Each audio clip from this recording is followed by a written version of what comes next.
Hi, good morning. Hello, Eric. How are you today? I'm doing great. Thank you for asking me. G Borg, right? G. Yeah, G. Oh, yes.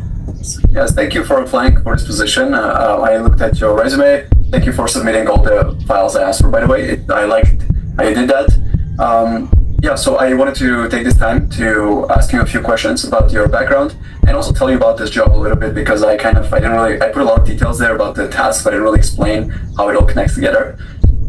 So this position that opened up, I used to have another virtual assistant working for me, but she decided to move on. She found another job or she wanted to change something, so she's no longer with me. And I'm looking for another virtual assistant to take over this position. And your job will be mainly to interact with students because I run an educational institute, responding to queries, uploading files, managing files, and so on. Okay, does that make sense? Yes, And I looked at your experience. I saw that you work for like Upwork and the online jobs page. I'm just curious, were those like contract positions, or have you ever held like a full-time job before? One from Online Job PH was actually a full-time job, and from Upwork right now, I'm currently connected still with a client, but just helping him strategically schedule his content as well as if needed, we like run ads if he has a budget. So it's just a small business selling pet products at Amazon. So yeah, we leverage Facebook page to generate leads as well as website traffic. So Sounds good. Okay, fantastic. I can see your strength is in social media. Obviously, you're a social media manager, so you are very adept at YouTube, SEO, TikTok, and so on. So actually, for this position that I've opened, you do need to do some social media, but it's actually a smaller part of the job. The bigger part is simply supporting students with files and so on. So do you have any experience doing that? when it comes to supporting students, although my experience in students it's more like general. Yeah. Anyways, I provided like extensive customer support across various industry. So like handling inquiries, account management and technical issues when I was working in corporate as well. So I believe I'm confident that these skills still translate to work with students, ensuring their needs like that. Yeah, I believe so. Sounds good, perfect. And your English is really good, I can tell by the way you're speaking. And would you say you're someone who's detail oriented? Thank you. Bye bye. Would you say, are you someone who's detail oriented? I could say so, because if you wanted to be a social media manager, you really need to be keen to details. So, as well as when I was working as a travel agent for Expedia and Travelocity, yeah, the role is really dynamic, and one of the important skills that you need to have is you really need to have a keen eye for details as well as an effective grouping question skills.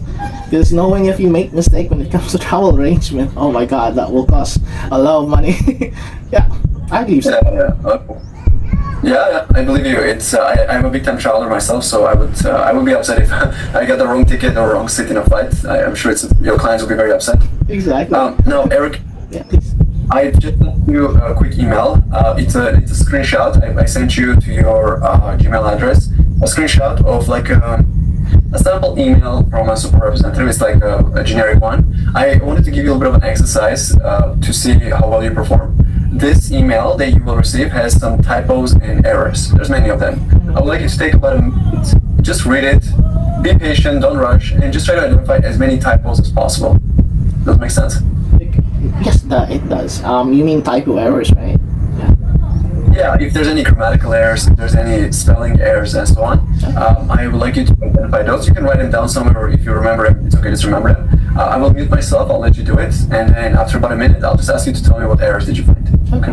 Well, okay. Right? Okay, give me a go.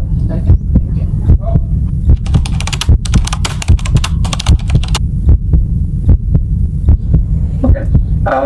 There's quite a number of typos in here. They're very subtle. It's okay if you didn't catch all of them, but let's go through it together and let's see what you found. Okay. So go ahead, you can maybe call out some things that you found in this email. You're on mute, by the way. Oh, sorry. Okay, so yeah, these are the words that I have found out. Okay. We have here like R. Would you like me to read the phrase? Like, we have here. Oh, just tell me the typos. No, you don't have to reread it. Just tell me the typos. Yeah, we have here R. Should be R. Help you. And then there's, yeah, it should be, there is has and don't, there's no comma. Suggestion is correct spelling, our. And then there's are as well as should and us. Contact us instead of contact myself. Yeah. Good. Good job. You found most of them. There are a couple more you didn't catch, but you got most of. For example, in the first line where it says "we are thrilled," like it says, "I hope this message finds you well." We are thrilled. Thrilled is supposed to be spelled with like an H, THRL, thrilled. Yeah. But Yeah. Sorry. don't worry about it. Nobody really finds all of them. There's a little ones here and there you don't catch. You got about 80 to 90% of them, which is really good. Excellent. The reason I give this test is because one thing that's very important to me is someone who has attention to detail, who doesn't do a lot of typos. The reality is, when you type an email, the email highlights in red every time you have a typo, so it's easy for you to see and you can correct it. But this is just a little exercise I like to give to see if a student can identify any errors at all, because sometimes I have candidates who just don't see any error messages, which is not good. Eric, what tool have you used before as far as like productivity tools? Have you ever used Trello, Google Workspace, all of those things? Yeah, for when I was working in the corporate industry, it's really, or I was really heavily involved when it comes to using Google Workspace, as well as Microsoft, 365 as I remember. And right now as a social media manager, it's always part of my process to use Asana Video when it comes to organizing my tasks, as well as projects. Yeah, that's keep things organized and put it in one dashboard and save time, especially on repetitive tasks. Okay, excellent. I've obviously used ChatGPT. Everybody in the world has used it. I have some to utilize ChatGPT to create educational materials for my students. I'm just curious, what is your level of knowledge? For example, I don't expect you to know it, but do you know how to work with the OpenAI Playground using API keys and things like that? Do you have that knowledge at all? I believe I'm just focused more on. Let me consider that I just have an average knowledge when it comes to AI tools.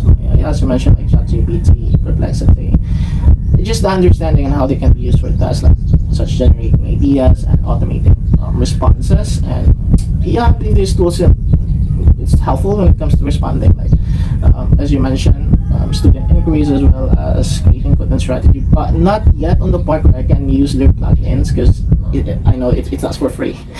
Yeah, so yeah, I can say so that I have the basic knowledge. Yeah, that would. Basic knowledge.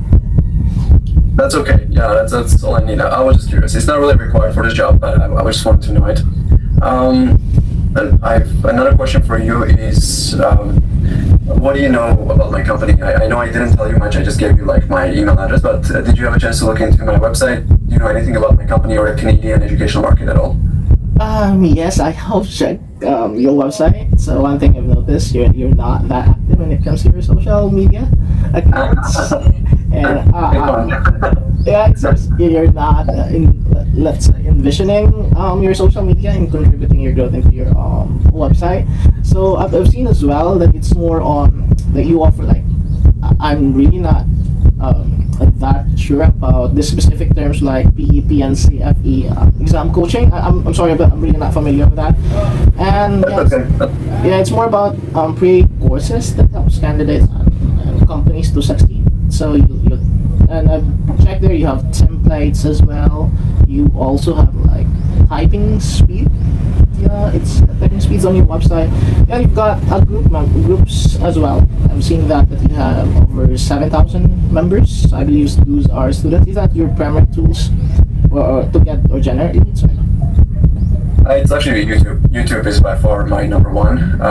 Instagram, I have had no luck from Instagram. I think Instagram is a waste of time. I know as a social media manager, you probably think I'm ridiculous for saying this, but I also think Instagram is a waste of time. I think you have to be some sort of an influencer selling beauty products to succeed on Instagram. I really don't see how anybody doing something serious can say, because it's just like young teenagers. In my opinion, I may be wrong, I'm not with social media, but YouTube is serious. In YouTube, you can learn a lot of things on YouTube. So I personally use YouTube a lot. I never use Instagram personally for myself, so I don't know, but I know there's many billionaires out there on Instagram, so I'm definitely wrong about it. But anyways, so the answer to YouTube, I like YouTube. That's what I use most of the time. Yeah, in some point, I do agree with you when it comes to YouTube. The reason behind it is that, especially if you are in educational content, you can actually compile those videos and even years comes, it still generates leads compared to any other website like Facebook and Instagram. Your content there works, let's say you have 2 to 3 days, but in YouTube, everyone there is searching for something. They want to know something. So definitely that means there's always possible leads. So yeah, I believe that's something that I can agree on. Yeah.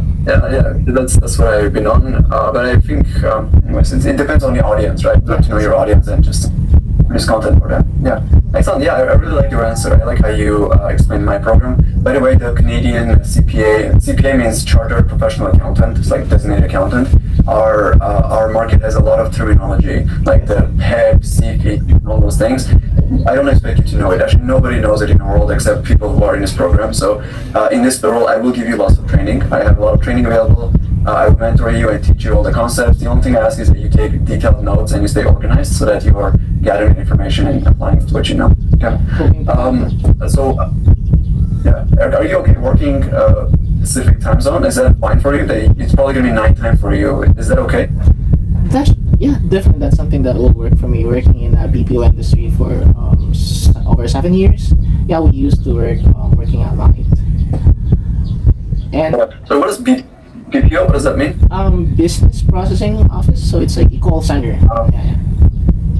Okay, gotcha. So you're used to the night shift, and then you can meet the deadlines. Yeah, I believe that. Okay, fantastic. And like I said, it's a full-time job, so you'll be working Monday to Friday. Weekends are off, obviously, and I will pay you salary using an app called TransferWise, or Wise now they're called. Are you okay doing the payments this way? Yeah, definitely. I do have Wise, but I haven't used it most of my branches. We just use PayPal. But yeah, definitely, I do have an account for that. I think they have lower fees with Wise, so I've used that in the past. So I just want to let you know at this point in the stage, because just to take care of any housekeeping items down the road. So that's why I'm mentioning this stuff. Fantastic. I don't think I have any more questions for you. I think I have a good understanding of your background, your strengths, what you're looking for. Any questions for me? As of now, I don't want to waste any of your time as of now. So yeah, everything explained right. So I believe. I'll tell you what the next steps. So I have a few more interviews scheduled later today and then tomorrow as well. I'm then gonna step back and just figure out who's the best candidate for this position. There may be second round of interviews if I cannot decide between 2 people. So I may invite you to a second. It'll be more casual interview, and then afterwards I'll decide. I am looking for someone to start immediately. I need someone here right now. So I'm not gonna drag this on for too long. You would know in a few days whether it's a yes or no. So those are the next steps. Okay. So I will do a few more interviews and I'll be in touch. I'll let you know the decision at the end of the day. Okay. Yes, I understand. And I hope I honor your time right now. And yeah, whether or not I'm selected or not, I'm just so thankful for your time. Yeah, no problem. No, thank you for making time for this interview. I really appreciate it. I think you're a strong candidate. I think you have a tremendous amount of skills in social media and marketing. And I think you'll be a good fit in terms of the educational component. But I still have to meet the other candidates to see what they can offer, and then I have to make up my mind of who I want to hire. Yeah, okay. That's something I understand. Thank you, by the way, team. You're welcome. Okay. Thank you for coming. Take care. Bye-bye.